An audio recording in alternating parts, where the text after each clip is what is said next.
By the 1400s, African states had already established cordial relations with the outside world. For instance, the East African states sent a group of ambassadors to China. But to truly understand this, let's start at the origins of this important moment in history.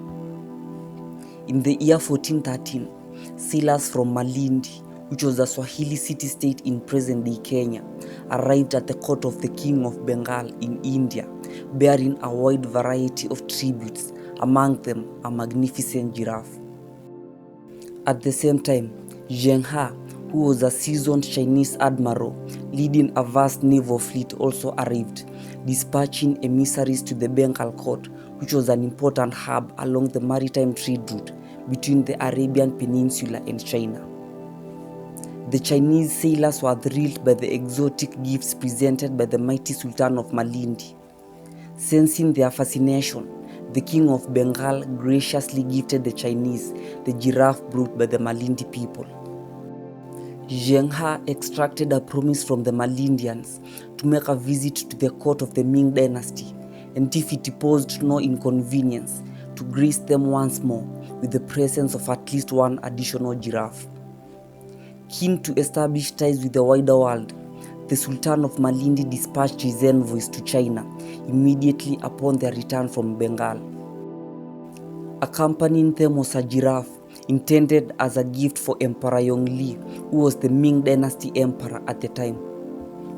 In a grand ceremony held in 1414, the envoys of Malindi bestowed upon the emperor his second giraffe. The arrival of the giraffe proved to be a symbol of fortune, and the majestic creature was honored and, to some extent, venerated by the court. Instantly, the Chinese associated the giraffe with the qilin, which was a revered mythical creature symbolizing good fortune. A renowned painter called Zheng He was commissioned to immortalize the giraffe in a painting depicting it led by a huntler, while a poem glorifying its magnificence was written.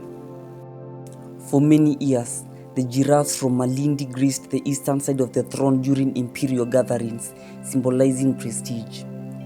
Zheng He had also extended his invitation to emissaries from the city-states of the Horn of Africa and the entire East African coast. Many of them, including from the influential Kingdom of Mogadishu, dispatched their envoys to the Chinese emperor. They presented the Chinese court with a multitude of gifts, including rhino horn, elephant ivory, zebras, ostriches, and various other offerings. In return, the Ming court graciously reciprocated 2 years later, sending back silk, gold, spices, porcelain, and a variety of other treasures. During those 2 years, the envoys from Malindi, Mogadishu, and other neighboring city-states traveled across China, enjoying lavish hospitality at every turn. Upon their departure, their ships were laden with gifts destined for their respective kings and sultans. They then joined Zheng He's naval fleet for a safeguarded voyage back home. Near Pate Island, in present-day Kenya, one of Zheng He's ships ran aground. Survivors of the shipwreck swam ashore, where they attempted to win over the local people by eliminating a python that had long plagued the village. In gratitude, they settled in the area, and their descendants now live in Shanga village on the island. This was, however, not the first time Africans sent envoys to China. In 1071, an embassy arrived in China from an unidentified East African kingdom, which was described in the official history of the Song dynasty. The name of the kingdom was Zheng, and it was said to lie inland and minted its coins. This kingdom is thought to have been placed on the same Swahili coast, which was then known as Zanj, Zench, or Zinch by Persians, Arabs, and the Chinese.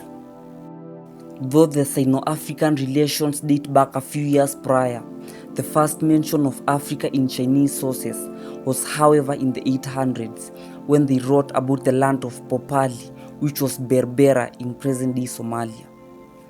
Thank you so much for watching, and we'll see you soon in our next video.